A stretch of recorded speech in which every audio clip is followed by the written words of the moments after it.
कि ये जितने भी सवर्ण तबके में ब्राह्मण कम्युनिटी के नेता बैठे हैं, इनसे जब पूछा जाएगा तो ये अपनी जाति नहीं बताते, ये वर्ण बताते हैं कि मैं ब्राह्मण समुदाय से। दूसरे तबके के नेताओं का नाम लेते हुए उन्होंने कहा कि जब इनसे पूछा जाता है तो वो कहते हैं कि मैं क्षत्रिय हूं। फिर तीसरा नाम लेते हुए वो कहते हैं कि जब इनसे पूछा जाता है तो वो कहते हैं कि हम वैश्य हैं। और जब एससी, एसटी, ओबीसी में बांट दिए गए संवैधानिक तौर पर, बहुजन समाज के लोगों से पूछा जाता है तो वो वर्ण नहीं बताते, वो अपनी जाति बताते हैं कि हम यादव हैं, हम कुशवाहा हैं, हम कुर्मी हैं, हम ये हैं, हम वो हैं। इन जातियों में बांट करके जिसकी आबादी सबसे ज्यादा, उसे गुलाम बना दिया गया। हम चाहते हैं कि इन सबको एक पहचान मिले और उस पहचान को चाहे आप शूद्र कह लो, चाहे आप कमेरा कह लो, चाहे आप श्रमजीवी कह लो, और 90% को जोड़ने की बात करने वाले जननायक का नाम सुखदेव सुखलाल कुशवाहा जी। और ये बात मुझे बहुत अपील करती है कि वो अपनी जातियां क्यों नहीं बताते, हालांकि उनके यहां भी बड़े और छोटे हैं। ये वैचारिक चिंतन शिविर है आज। और जिन जातियों को 3743 जातियां तो मंडल कमीशन में ओबीसी में बांट दी गई, किसने बांटा? और मैं जिस राज्य से चल के आया हूं, आपका पड़ोसी उत्तर प्रदेश, आजकल वहां तो नारा कुछ और चल रहा है, बंटोगे तो। और मुझे कहना भी अच्छा नहीं लगता। हम पूछना चाहते हैं कि ये बांटा किसने? 3743 जातियों में ओबीसी को, 1200 से ज्यादा जातियों में शेड्यूल कास्ट को, शेड्यूल ट्राइब को, और लगभग 6000 से ज्यादा जातियों में बांट दिया गया। मैं सुखलाल कुशवाहा जी को जब पढ़ रहा था, सुन रहा था, तो मुझे महसूस हो रहा था कि एक ऐसा चिंतक, विचारक, जो इतने गूढ़ प्रश्न को संसद में खड़े होकर पूछ सकता है, और वो एकजुट होने की बात करते हैं। इसलिए मैंने कमेरा शब्द का इस्तेमाल किया। सिद्धार्थ जी अभी इस आयोजन में आते हुए, और मदन जी पहले भी बता रहे थे कि ये कोई सभा या रैली का कार्यक्रम नहीं है, ये चिंतन शिविर है। कई 100 किलोमीटर दूर से सब लोग अलग अलग जिलों से आए हैं। तो मुझे लगता है कि यह मंच वह मंच होना चाहिए जहां कुछ बहुत गंभीर विषयों पर मंथन हो। और अगर चिंतन शिविर है तो इस कार्यक्रम के बाद जब यहां से कारवां आगे बढ़े तो जरा एक सवाल पूछा जाए। 500 से ज्यादा सांसद आज भी हैं, बहुत वैचारिक अच्छे लोग भी हैं, मगर किसी के सांसद भवन और उनके नेता के भवन का नाम फूले भवन अब नहीं है। तो ये बदलाव क्यों आया? और क्या सोच करके जननायक सुखलाल जी ने अपने भवन का नाम फूले भवन रखा था? और मैं बधाई देना चाहता हूं। राजनीतिक विरासत संभालना आसान काम होता है, सांस्कृतिक और वैचारिक विरासत संभालना बहुत कठिन काम होता है। और सिद्धार्थ जी वो विरासत संभालने का काम करना चाहिए। जो विचार, जो संघर्ष सुखलाल जी ने किया, उस संघर्ष को आगे बढ़ाने का पहला सूत्र जो मुझे इस मंच पर खड़े होकर आपसे साझा करना है, वो ये कि हमें जातियों में नहीं, जमात में तब्दील होकर के 90% कमेरा को एक करने की बात करनी चाहिए। और ये बात कोई नई बात नहीं है। हजारों साल का संघर्ष हमारा एकजुट करने का रहा। पहली बार उनकी किताबों में लिखा गया कि विराट पुरुष के मुख से ब्राह्मण पैदा हुआ, भुजाओं से क्षत्रिय पैदा हुआ, जंघे से शूद्र वैश्य पैदा हुआ, और पैरों से शूद्र पैदा हुआ। हालांकि ये बात भी जो लोग इसमें यकीन रखते हैं वो भी अमेरिका में जाकर ये बात नहीं बताते हैं, वरना अमेरिका वाले हंसते हैं। अमेरिका वाले सोचते कि भाई दुनिया में और कहीं मुख से कोई नहीं पैदा होता, भारत में ही मुख से पैदा हुआ। और ये बात किसने पूछी? मैंने नहीं पूछी। क्योंकि इस कार्यक्रम के बाद मुझे भी दिल्ली लौटना है और आजकल ये बातें कह दीजिए तो लोगों की भावना आहत हो जाती है, मुकदमे कर देते हैं। सुखलाल कुशवाहा जी को एक फर्जी मुकदमे में 36 महीने जब जेल में रखा गया तो वो कोई पहली बार था क्या कि लड़ने वाले लोगों को फर्जी मुकदमे में फंसा करके उनकी आवाज को दबाने की कोशिश की जाए? न वो पहली बार था और न वो कारवां भी रुका है। हमारे लोग आज भी इसके शिकार हो रहे हैं। तो मैं सोचता हूं कि क्यों ना हम अपनी बात को रेफरेंस से कहें। तथागत बुद्ध ने वो रोशनी जलाई, पहली रोशनी प्रज्ञाशील करुणा की रोशनी, और उस रोशनी को आगे जब बढ़ाया तो मैं याद करता हूं शासकों अपना तो कलिंग में नदी का पानी का रंग लाल हो गया, लेकिन जब बुद्धिज्म का परचम उठाया तो अखंड भारत बना करके पूरे भारत को बुद्ध ने बनाया। ऐसे सम्राट अशोक को मैं याद करता हूं जिन्होंने इस भारत की बुनियाद को रखने का काम किया था। वो शासकों का इतिहास रहा है, प्रजा के शोषण का, राजाओं का इतिहास नहीं है हमारा। अशोक का मतलब क्या है? सम्राट अशोक का मतलब यह है कि प्रजा के दुख में दुखी होने वाला और प्रजा के सुख के लिए काम करने वाला एक ऐसा राजा, सम्राट। और उन्होंने बुद्धिज्म के परचम को गांव तक पहुंचाया।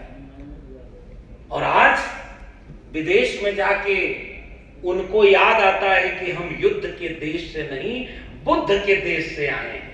और 8,000 करोड़ का हवाई जहाज जब भारत में लैंड करता है तो बुद्ध के खिलाफ सबसे पहला युद्ध छेड़ने का काम करने वालों का वो मदद करते हैं, ताकि नागपुर वाला विचार जीत जाए और बुद्ध का विचार हार जाए। इस खतरे को पहचानना हमारे लिए सबसे चाहते हैं। और समझदार लोग बैठे, इसलिए किसी का न नाम लूंगा और मैं किसी के बारे में कुछ कहूंगा, क्योंकि समझदार को इशारा काफी होता है।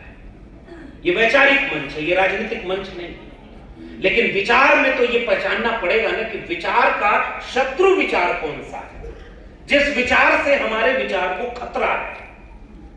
वो नागपुर का संतरा अगर बहुत प्रसिद्ध है तो नागपुर के संतरे को ही प्रसिद्ध होने दिया जाए। पूरे देश को नागपुर के संतरे के रंग में रंगने का विरोध करना हमारी विचारधारा का फर्ज बनता है, क्योंकि ये सबका भारत है, एक रंग में और एक तबके का भारत नहीं। इसलिए तथागत बुद्ध का मतलब क्या है? विचारधारा के लोगों, इस विचार को आज गांव पहुंचाने की जरूरत है। बुद्ध ने प्रज्ञाशील और करुणा की बात की।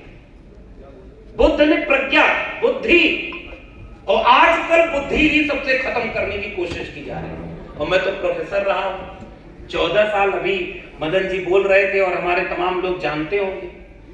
हम लोग जब किताबों में पढ़ते हैं, पढ़ाते हैं, अपने बच्चों को शिक्षा दिलाते हैं, तो हमारी कोशिश होती है कि तर्क, विवेक और वैज्ञानिकता पैदा हो, ताकि आप कुछ सोचे समझें क्या सही है और क्या गलत है। शिक्षा इसका नाम है।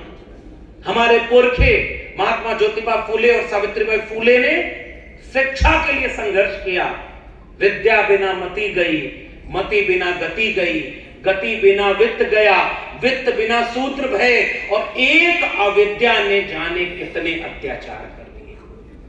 और आज स्कूलों को बंद करो, प्राइवेट स्कूलों को खोलो, सरकारी शिक्षा को खत्म कर दो, अंबानी और अडानी के हाथ में शिक्षा व्यवस्था दे दो, और देश में कौन सी चेतना फैलाओ। आजकल रील्स देखते हैं ना, रील्स में आता है कि गोबर खाने से दवाई का काम करता है, औषधि का काम करता है। जब शिक्षा चौपट हो जाएगी तो गोबर वाला भारत बन जाएगा कि नहीं बन जाएगा। इसलिए मैं मुश्किल बात कहने आया हूं। हो सकता है मेरी कुछ बातें आपको लगे, लेकिन अगर दवाई स्वादिष्ट होती तो बीमारी के बाद इलाज के लिए कड़वी दवाई नहीं खानी पड़ती। अगर बीमारी सही समय पर पहचान ली जाए तो ऑपरेशन करके इलाज हो सकता है, लेकिन अगर सही समय पर बीमारी की पहचान नहीं हुई तो बीमारी लाइलाज बन जाती है। और हमारे समाज की बीमारी का नाम है जाति व्यवस्था। इस जाति व्यवस्था ने आर्थिक आधार पर लोगों को बांट दिया, लैंगिक आधार पर बांट दिया, शासन प्रशासन और संसाधन के आधार पर बांट दिया। इसलिए पहला डॉक्टर, पहला वैद्य अगर कोई पैदा हुआ इस देश में तो उस डॉक्टर का नाम है तथागत बुद्ध, जिन्होंने बीमारी का इलाज किया था कि मानव और मानव को बराबर होना चाहिए। मानववादी विचार है हमारा। उस विचार को आगे बढ़ाया मौर्य वंश के उन तमाम शासकों ने आगे बढ़ाया, लेकिन फिर दूसरी तरफ की विचारधारा का हमला और विचारों का संघर्ष। हमारे प्रोफेसर साहब बैठे हुए हैं, बहुत शानदार काम सावित्रीबाई फूले और महात्मा फूले पर करते हैं। मैं जब इस किताब को पढ़ रहा था मुझे खुशी है और मैं बधाई दूंगा अच्छेलाल जी जो इस किताब के लेखक हैं। मैं उन्हें बधाई देना चाहता हूं। और मेरी किताब अगर आपका मन करे तो पढ़िएगा। मैं अपने से कैसे कहूं कि मेरी किताब है, इसलिए कुछ बात तो संकोच में कहना पड़ता है, लेकिन मौका मिले तो ये किताब जरूर लीजिएगा, कहीं मिले तो इसे पढ़िएगा और पहचानिएगा कि उस बीमारी को कितने विपरीत समय में इन डॉक्टरों ने इलाज करने की कोशिश की। उनका नाम है सुखलाल जी, और ये सुखलाल जी उस बीमारी को पहचान गए थे।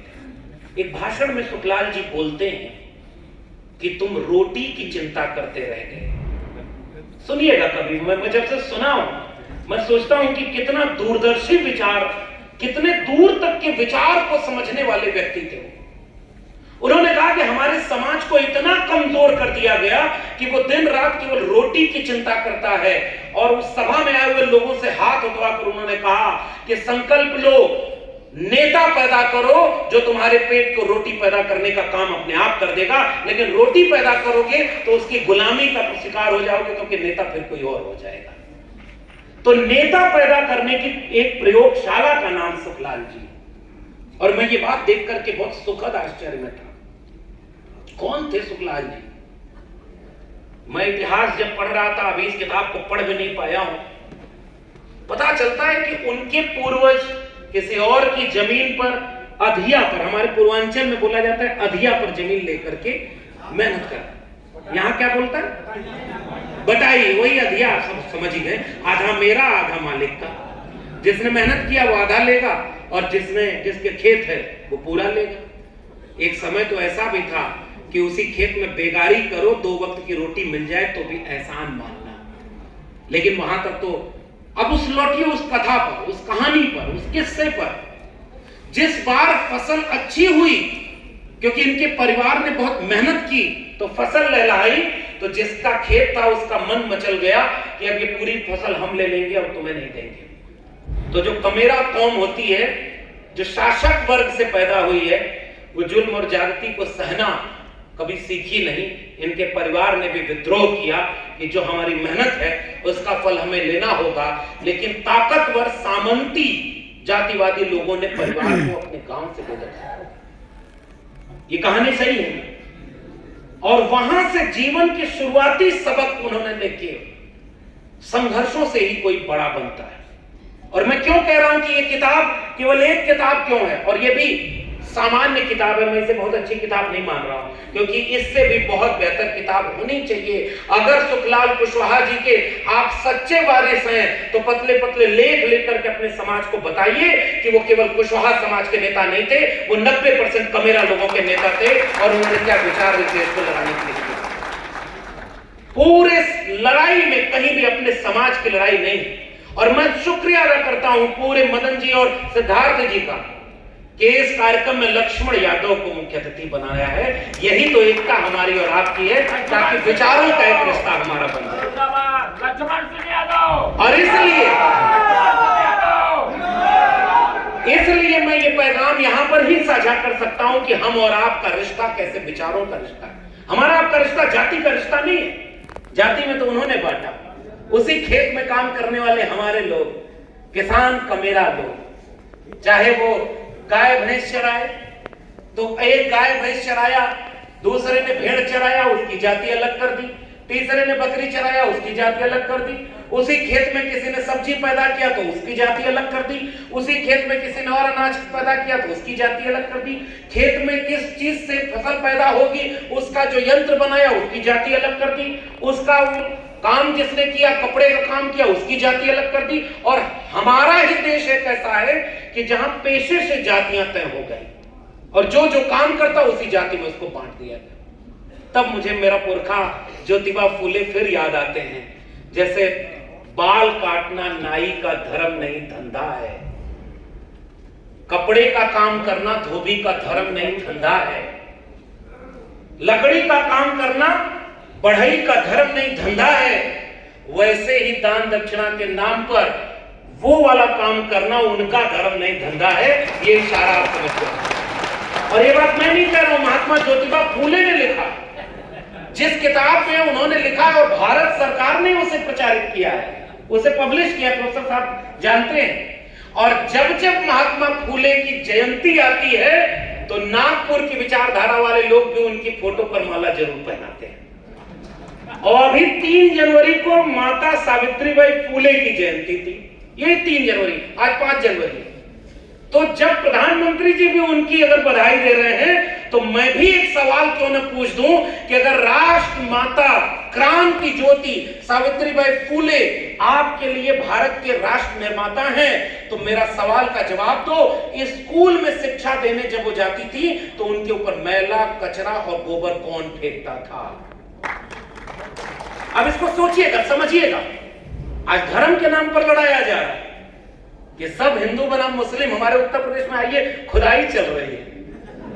पहले भारत जोड़ो अभियान से भारत का संविधान बना और आजकल भारत खोदो अभियान चल रहा है।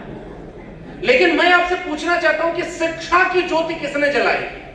शिक्षा की ज्योति जलाने वाली सबसे पहली मशाल तो ज्योतिबा फूले और सावित्रीबाई फूले। और जब शिक्षा देने वो जा रहे हैं तो इस बात से कौन परेशान हुआ और क्यों उसका विरोध हुआ? इस बात से मैं शिक्षा वाली अपनी बात, आज के विषय पर अपनी बात रखना चाहता हूं। और आज मैं तो प्रोफेसर भी नहीं हूं, हमारे और सम्मानित लोग आए हैं, मैं उनका भी स्वागत करता हूं मन से। मुझे अच्छा लगा कि सिद्धार्थ जी को एक बार आप लोग इसलिए भी बधाई दीजिए कि केवल मध्य प्रदेश के लोगों को नहीं जुटाया है, पूरे देश के विचारधारा के लोगों को एक जगह में जुटाया।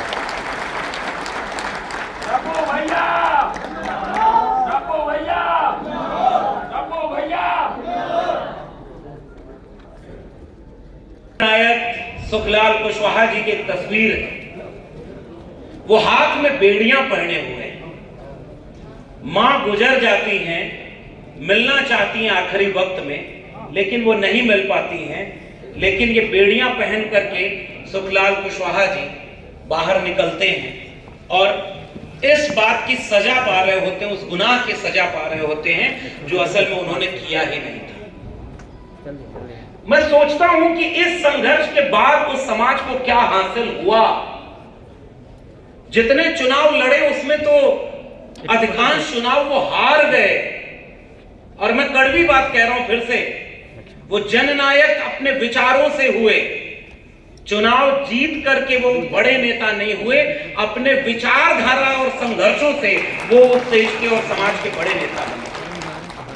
क्या ये सवाल आज के हमारे पीढ़ी को नहीं पूछना होगा कि जितना कारवां इतनी मुश्किल से यहां पहुंचा था, क्या वो कारवां पीछे नहीं ले जाया जा रहा? तथागत बुद्ध से आगे बढ़िए, थोड़ा मैं भारत आइडिया ऑफ इंडिया की यात्रा पर ले चलता हूं, स्वागत एक साथ हो जाएगा। अच्छा बता दें प्लीज।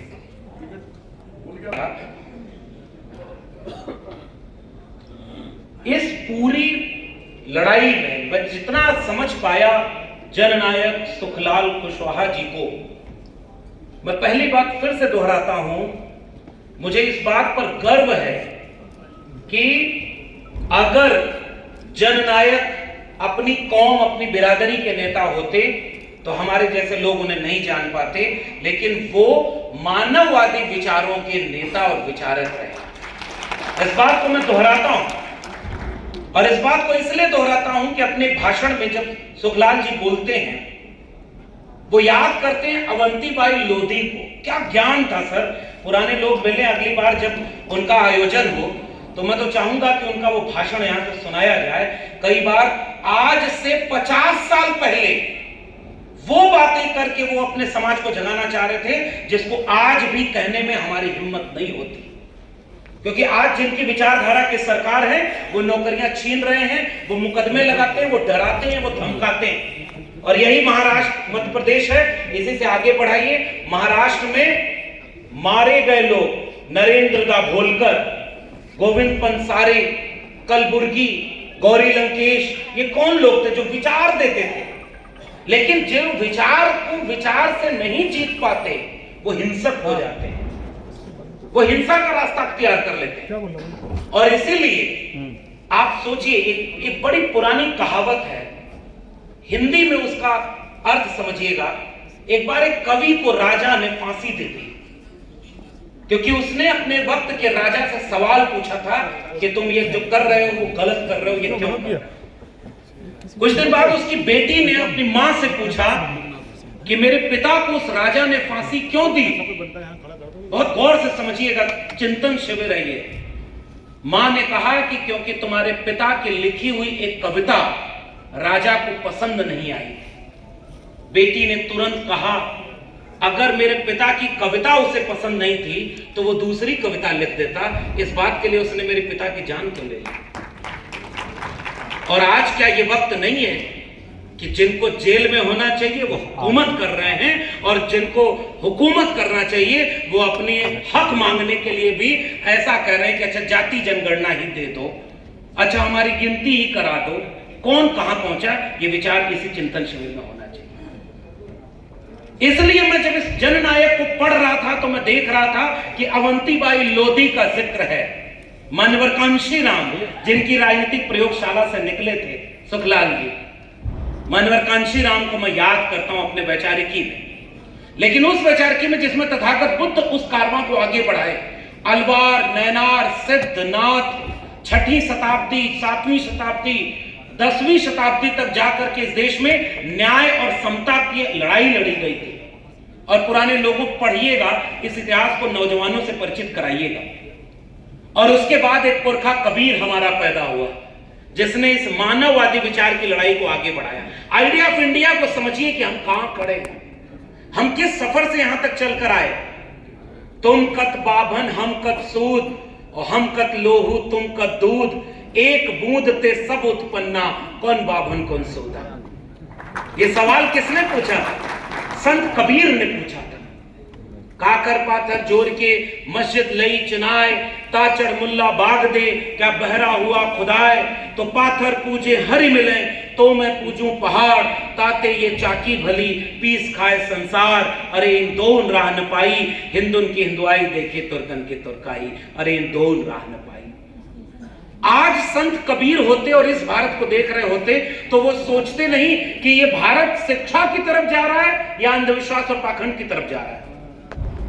एक बाबा का वीडियो मैंने रील्स पर देखा, और आज की चुनौती मैं आपसे साझा कर रहा हूं। बचा सकते हैं तो इस भारत को बचा लीजिएगा। एक बाबा खड़े होकर के उसकी वीडियो बनाई जा रही है कि एक आदमी जाके कह रहा है कि बाबा पेट में पत्थरी है।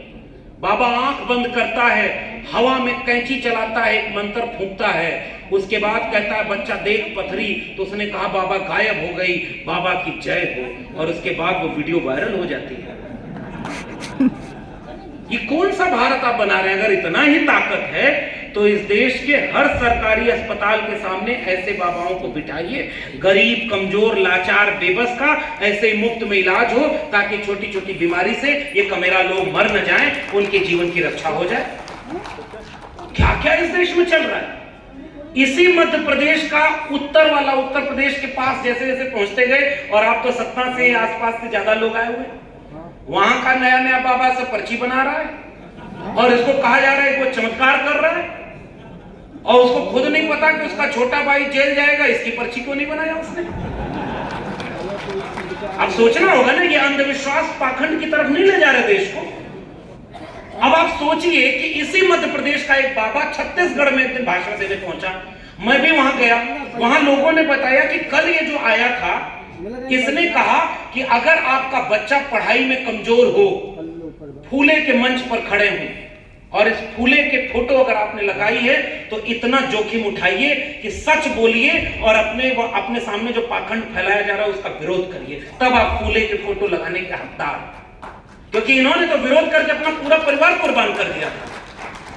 वो बाबा वहां जाकर कहता है कि अगर आपका बच्चा पढ़ाई में कमजोर हो, जिस दिन परीक्षा हो उस दिन अगर वो पढ़ने में बहुत कमजोर है तो बेलपत्री पर शहद लगाइए और फला जगह चिपका दीजिए, आपका बेटा पास हो जाएगा। कुछ दिन बाद अखबार में खबर छपी कि उसका अपना बेटा 8वीं में फेल होगा। और वो लोग इस देश को अंधविश्वास और पाखंड में ढकेलना चाहते हैं। बगल में एक राज्य है महाराष्ट्र। महाराष्ट्र में एक हफ्ते 10 दिन पहले मैं एक जगह गया, वैज्ञानिकों का कार्यक्रम था। एक वैज्ञानिक ने मुझसे पूछा कि बिल्ली रास्ता काट दे तो कितने किलोमीटर तक उसका असर होता है कि क्रॉस नहीं करना है। मैं अचंभित हो गया कि ये तो किसी किताब में लिखा नहीं। फिर ये पीढ़ी दर पीढ़ी अंधविश्वास चला कैसे आया? मंगल ग्रह पर पानी है कि नहीं आज भी पता नहीं है, लेकिन मंगल के नाम पर इस देश में जाने कितने लोगों की शादियां टूट गई। ज्योतिबा फूले का एक नाटक है, उसका नाम है तृतीय रथ। ज्योतिबा फूले लिखते हैं कि एक व्यक्ति बहुत परेशान था तो दूसरे व्यक्ति के पास गया जिसका दावा था कि वो धरती पर भगवान का अवतार है। उसने कहा कि मैं बहुत परेशान हूं, तो उसने कहा लाओ तुम्हारा पतरा देखें। तो उसने देखते हुए कहा कि तुम्हारा शनि ठीक जगह पर नहीं है। और ये कब की बात है? 1860 1870 की बात है। भारत अपने अंधविश्वास और पाखंड से लड़ रहा है। जब कोई संत कबीर लिखता है कि ऐसा संतों ऐसा जग बौराना, सांच कहो तो मारन धावे और झूठे जगपतियाना, संतों मानुस तन बौराना।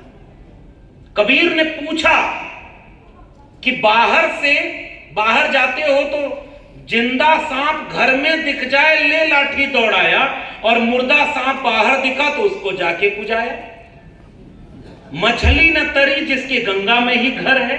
महात्मा कबीर को कभी पढ़िएगा और लगेगा कि कैसे भारत बना है। अंधविश्वास और पाखंड से लड़ा है ये भारत, तब जाकर के विवेकवान बना है ये भारत। और तब कोई संत रैदास पैदा हुआ जिसने कहा कि जस केलन के पात पात में पात, तस मानुष के जात जात में जात, रविदास मानुष न जुड़े जब तक जाति न जात। उस रविदास का मूल है इस भारत की आत्मा में। कोई गुरु नानक पैदा हुआ तो गुरु नानक ने उन तमाम संतों गुरुओं महापुरुषों के विचारों को जोड़ करके शब्द की अहमियत बताई। बाहर किस खुदा को ढूंढते हो, तुम्हारे भीतर वो है।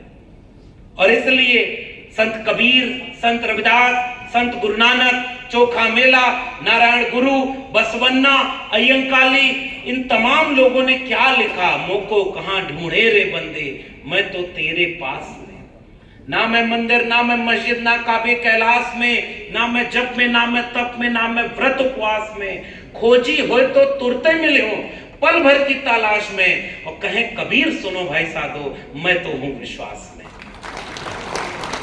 और आज 2024 के भारत को केवल मजहब के नाम पर लड़ाया जा रहा है ताकि सामाजिक न्याय का विचार और आंदोलन इस देश से खत्म कर दिया जाए। इसीलिए रोज हिंदू मुसलमान के नाम पर लड़ाया जा रहा है। और जैसे ही आप हिंदू बन जाएंगे तो फिर ये वाली लड़ाई कहां जाएगी जो सुखलाल जी लड़ना चाह रहे थे। सुखलाल जी अपने भाषण में एक जगह बोलते हैं कि बताओ, हाथ उठाकर बताओ कितने लोगों के घरों में ज्योतिबा फूले और सावित्रीबाई फूले की फोटो लगी है। पुराने लोग जानते होंगे, वो अपने रैलियों में हाथ उठवा देते थे। अब आजकल तो भाई सिद्धार्थ जी ने एक आयोजन किया, लगा कि चलना चाहिए, थोड़ा इमोशनल जुड़ाव होगा, चले आए होंगे। मुझे नहीं पता कि आप लोग इस विचार को कितना